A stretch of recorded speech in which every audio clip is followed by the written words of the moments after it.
started.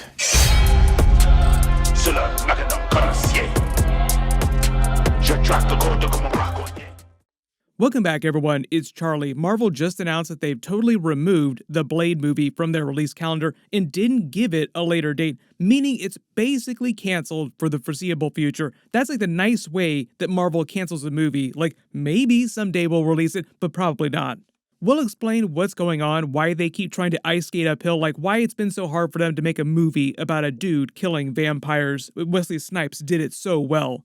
Ryan Reynolds has also been campaigning for Marvel to make another Wesley Snipes Blade movie to give him a proper send-off, and they just announced that they're fast-tracking a Midnight Suns movie, so that might be their backup plan if they can't figure out the Blade movie, so we'll break it all down.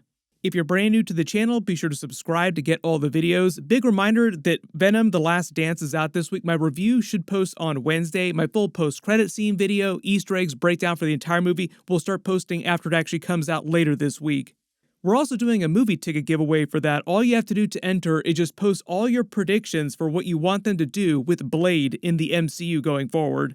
But you probably saw recently that Marvel just completely obliterated the Blade movie from their movie release schedule. This was them finally throwing in the towel, saying they could not figure out a good enough story in the next couple of years. If they'd been close, they would have just delayed it by like a couple months or a year or something like that, but they did not do that. They just completely removed it from their release schedule. Originally, it was supposed to come out November 2025. Obviously, they weren't going to get the movie out by then, so we thought that they were going to delay it no matter what.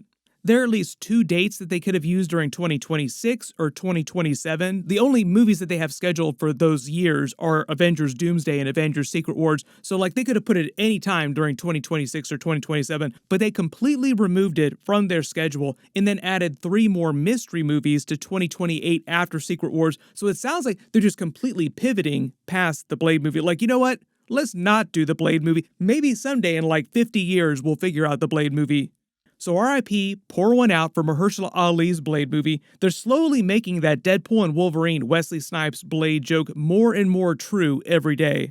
There's only been one Blade. There's only ever going to be one Blade. As funny as that was, there was a Sticky Fingers version of Blade on TV, so technically there has been another Blade, but I think the idea with this Deadpool and Wolverine joke is they're pretending like that never existed, like Wesley Snipes and Ryan Reynolds are saying, there is no Blade TV series, we don't know what you're talking about. You even might remember that the disgraced showrunner from X-Men 97, Bo DeMeo, was hired to write one of the earlier versions of the Blade movie a couple years ago. This is long before he got into trouble with Marvel and got fired from X-Men 97. He says he wrote 3 drafts and a dozen outlines in 3 months, but his favorite that he wrote was a raid-style treatment where Blade finds himself defending a rundown tenement of humans from Varney's vamp hordes until daylight. The Varney character is a villain vampire from the Doctor Strange comics, so like it's a big Marvel crossover character. He says the entire movie takes place over a single night, and he learns from one of the tenants, Jericho Drum, also a Marvel character, that Varney's attacking them because there's a female tenant also living there who Blade kind of fancies, as he calls it, like she becomes a love interest in the movie, has been magically impregnated with Lilith by the other tenants who are secretly Darkhold cultists. More Darkhold talk, where we got into that during Doctor Strange Multiverse of Madness during WandaVision. So he says, think of the movie as 30 Days of Night meets Rosemary's Baby. The baby is Lilith. Then he says, in the end, Blade is forced to decide what to do with her, the woman, in the baby Lilith in the final act to keep the mother of evil out of Varney's hands as the first vampire arrives to kidnap her. Drum winds up bringing out some old voodoo occult objects to help Blade, in the end, defeat the Varney character. Then he says he got fired off of the movie before he was able to work on it more. It sounds like at the end of that movie, Blade is deciding what to do with the love interest. He never names who they actually would have been, like just a generic love interest, but she's still pregnant with Lilith. It sounds like he's implying that the ending would have had him not killing the baby still in her womb. Both the mother and the baby Lilith survived to the sequel movies. Sort of like a Grogu Mandalorian situation with Blade becoming like the Mandalorian, having to deal with this kid who is technically Lilith, wondering whether or not she ever will turn evil because she is technically Lilith. It'd be kind of like the Mandalorian if he was more worried about Grogu turning to the Sith. Generally sounds like a pretty solid pitch for at least that first Blade movie, depending on where they want to take things in the future. Obviously, they're not making that movie now. They fired Bo DeMeo a long time ago, so they've moved on to like a completely separate plot for the film. There are a couple other versions of the movie that involve Blade's daughter. Kit Harington's Black Knight was supposed to return during another earlier version of the movie and hunt Dracula with him using the ebony blade in his full Black Knight armor in present day. That was basically what the whole Eternals post-credit scene was meant to set up. It was the first appearance of Mahershala Ali's Blade in the MCU, and so far, the only appearance of his Blade. But I think he's actually supposed to come back for another cameo scene during the Marvel Zombies animated series. So technically, there'll be like two versions of Mahershala Ali's Blade that we've seen in the MCU at a certain point. You only heard his voice in that post-credit scene, but you can tell that it's him. Sure you're ready for that, Mr. Whitman? What they were going to do when they actually made that post-credit scene, like one of their first plans, was to say that Blade had encountered the ebony blade earlier in his life, and part of one of the versions of the movie was going to show flashbacks to him in the 1920s and earlier, just to show the history of the blade itself through the history of the Black Knight family and all of his different ancestors that wielded the blade, going back to Camelot. So there was a whole bunch of Black Knight in one of the versions of the movie, but then later versions got rid of him and just used the ebony blade. There was a version where Lilith was going to show up in the past. This was when the movie was going to take place in the 1920s. She was going to try and control the ebony blade. Then they were going to carry that forward into present day just to give you a through line of the ebony blade heading to their Midnight Suns movie that they had been planning for a while.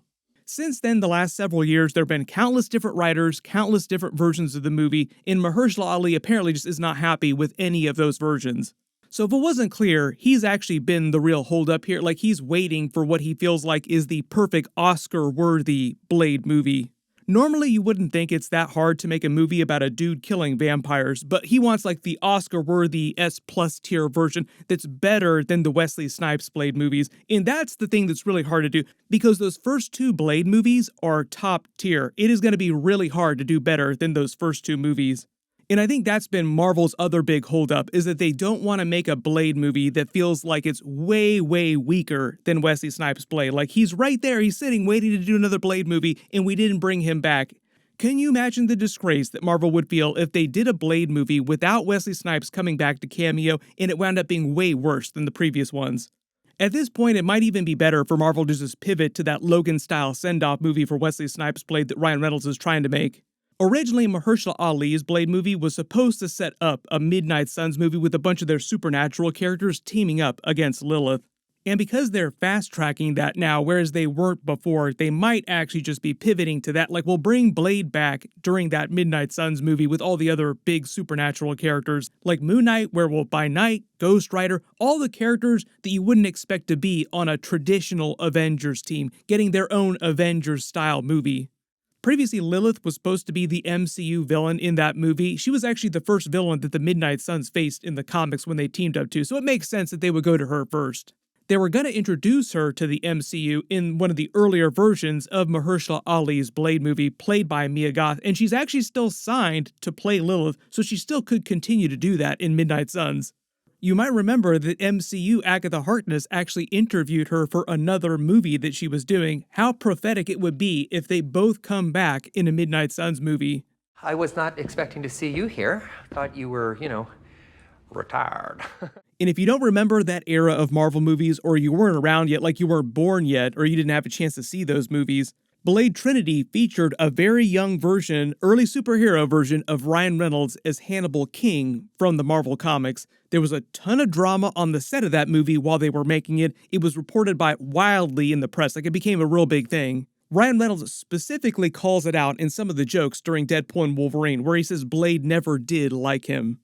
I'm already in the void. I'm not trying to get canceled again. I don't like you. You never did. He's not lying. That's a very accurate statement. On the set of Blade, Wesley Snipes famously went full method actor, meaning that he stayed in character as Blade throughout the entire filming of that movie. It was really serious. He was really hardcore the whole time. And Ryan Reynolds and the other actors, a lot of them comedians in their own right, mostly known for doing comedy movies, tried to get him to break left and right in scenes. Wesley Snipes did not appreciate that, as you can imagine, so it led to very, very tense sets.